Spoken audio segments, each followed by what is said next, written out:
Hello, I'm Emma from English. This video is perfect for intermediate to advanced English learners who want to improve their skills in English conversations. So I'm going to share the exact phrases and expressions that you need to do things in English conversations. Like when you want to interrupt someone or you want to change the topic. Maybe when you need to end a conversation. And lots of others as well. In fact, I'm sharing 50 useful phrases that will help you in English conversations. All useful expressions that you need to improve your speaking skills and to help you maintain conversations for longer. So I hope you're ready. Let's get into it.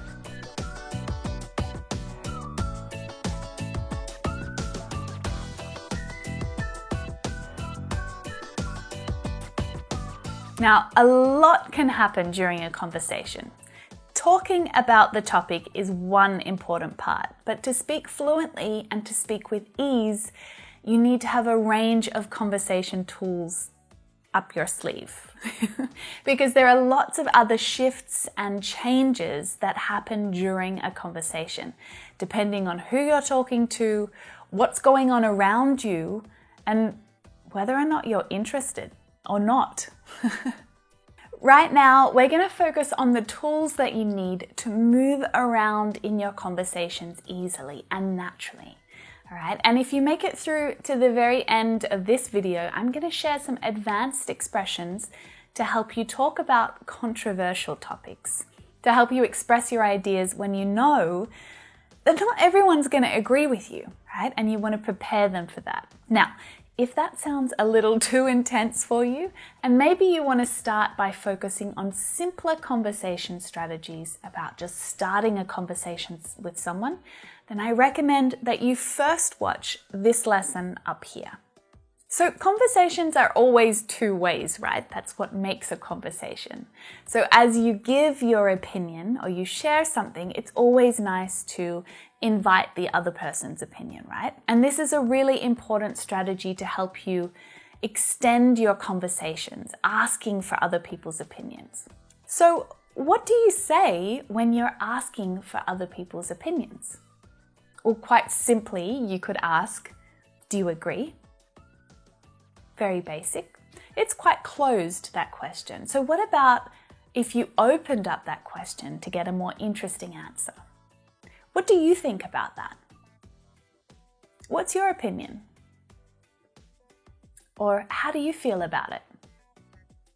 If you want to make it a little more polite, you might say, I'd like to hear your thoughts on that. Or I'm interested to hear your opinion about this. And more formally, maybe if you were at a meeting at work, you might ask, would you like to add anything? And this is just, a nice sort of polite way of inviting other people into the conversation to share their opinion. So what about what to say when you want to interrupt? When someone else is talking and you want to interrupt them, well, there are definitely ways to do it rudely, but of course there are many ways to do it politely as well. Sometimes you have to interrupt in conversations. So of course you could say, sorry, excuse me, is a little more polite. And then you can actually lead straight on with your different idea or your opinion there. Sorry, I thought our meeting was on Thursday next week, not Wednesday. It's just a little brief interjection to help you share a different opinion or a different thought.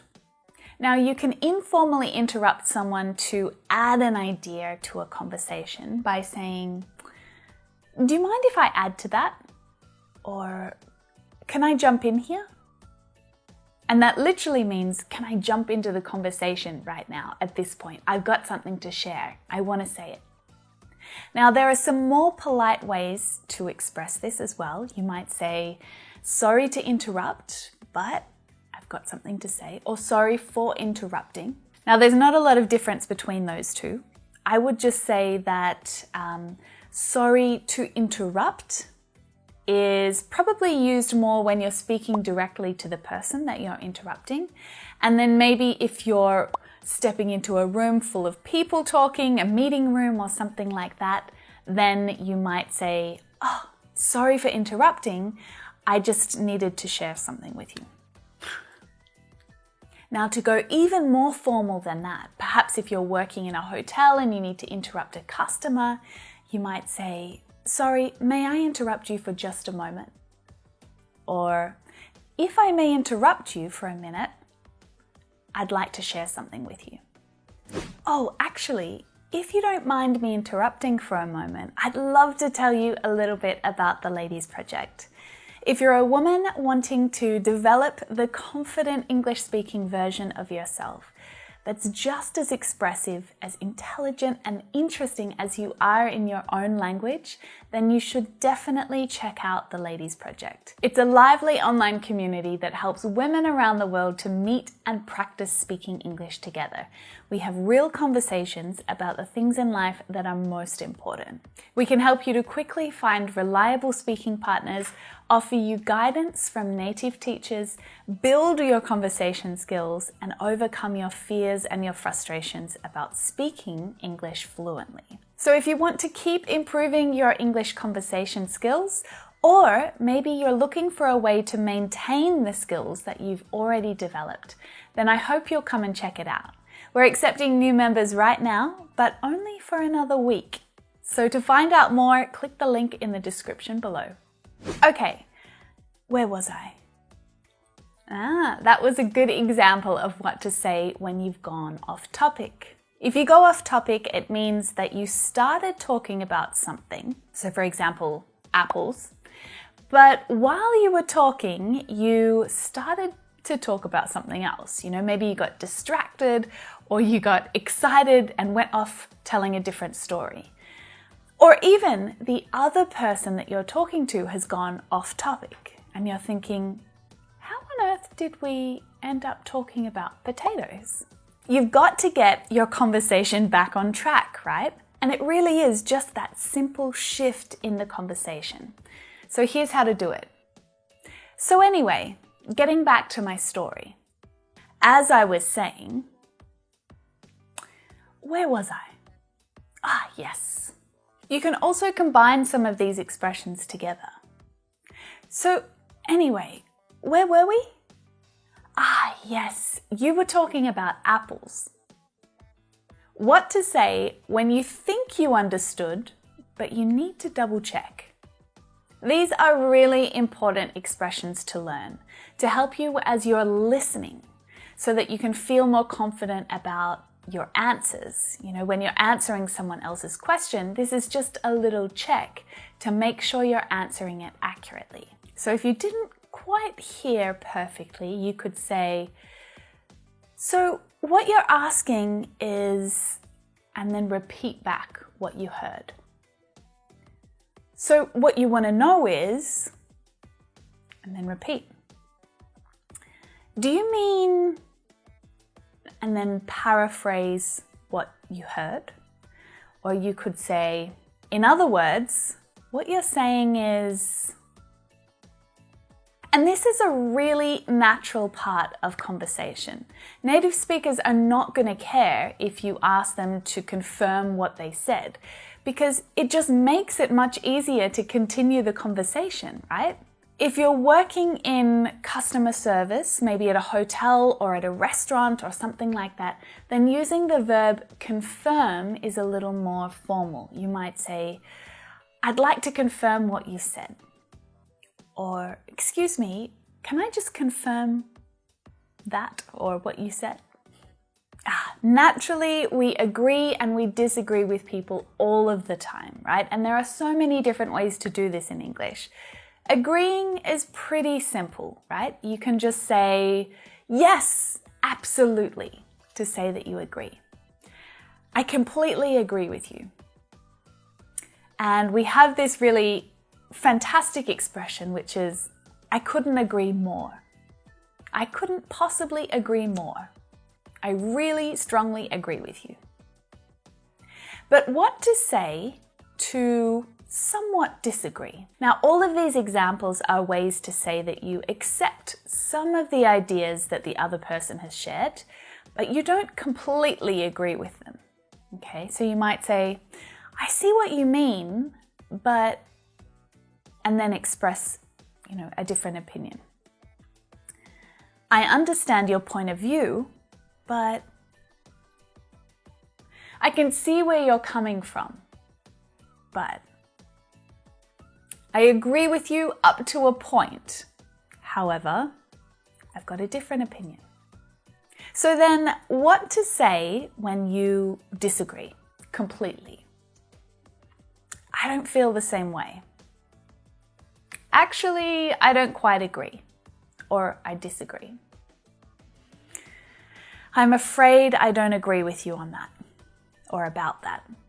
Now, this is quite an interesting English expression. I'm afraid. We use it when we're trying to make a statement more polite, not just to say that we're worried or we're scared. I'm afraid I can't help you. I'm afraid we've run out of sausages. So it's just a way of making those statements a little more polite. And you can do the same thing when you're disagreeing. I'm afraid I don't agree with you. So to be quite formal when you disagree, then try to add a word like respectfully. Respectfully, I have to disagree. And then if you feel like your conversation isn't going anywhere, maybe there's a bit of tension, people are getting frustrated and annoyed and you want to change the topic, well, we'll have to agree to disagree then. It's a way to end the discussion, especially when it's getting a little heated, and change the topic a little. Now, of course, in English, you can be quite rude with your body language when you're disagreeing with someone. So in formal situations, or when you want to be really polite, try to be aware of what your body is doing. So avoid shaking your head or rolling your eyes or sighing. Unless you really want that other person to see that you're frustrated or you're annoyed with them. Speaking of changing the topic, what do you say when you want to do that in English?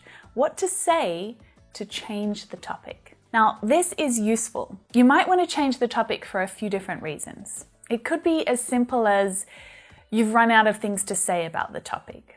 So instead of ending the conversation, you can simply change the topic and change direction. That reminds me. Or it's speaking of that.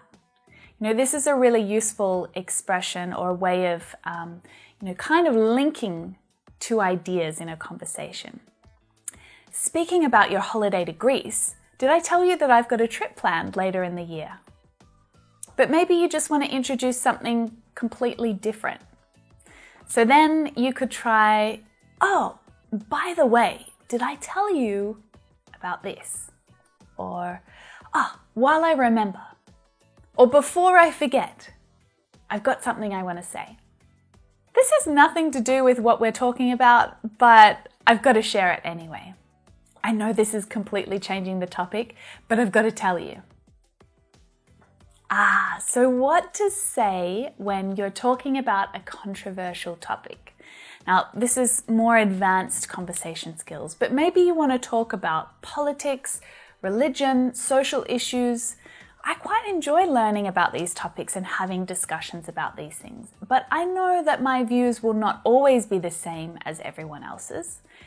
But that doesn't mean that you need to avoid it, right? You just need a few tools and a few tips to help you keep the conversation open and positive. So when you're introducing an idea that you feel like not everyone's going to agree with, then you could try saying, I know not everyone agrees with me, but this is what I think. Or, I know this is a contentious issue. Contentious. And then go on to explain it. It might be an unpopular opinion, but I strongly believe I don't see eye to eye with everyone on this matter, but I think it's really important to discuss this. Whilst you may not agree with my views, I'm definitely interested in hearing yours. I'm not trying to ruffle anyone's feathers here. This is a fun little idiom to say, I'm not trying to make anyone upset or angry. No, I'm just sharing a different opinion. I'm not intending to ruffle anyone's feathers. What to say when you want to end a conversation. So having one of these simple expressions on hand will help you to politely end a conversation and move on, right? We don't want to get stuck in a conversation. Well, I'd best be off. It's been great chatting. Anyway, I'd better get back to it. Or I'd better get back to work. I'm so glad I ran into you. It's been great catching up. I'll see you soon. Whew, so there you have it. That was over 50 common phrases to help you have more advanced English conversations and help you to maintain those conversations even longer. Now, all of these tools are ones that native English speakers use all the time in conversations. So listen out for them in movies and podcasts. Try to hear them in context. Now, definitely don't try and learn all of them at once, okay? Not all 50 phrases at once, but definitely choose a couple of them from each category and really start to get familiar with them and how to use them. You guys know that you can catch me over on Instagram and on Facebook. And make sure you take a look at the Ladies Project too. I've linked to it up here. You can catch the Ladies Project on Instagram as well. And as always, you can keep practicing with me right now, right there in that lesson.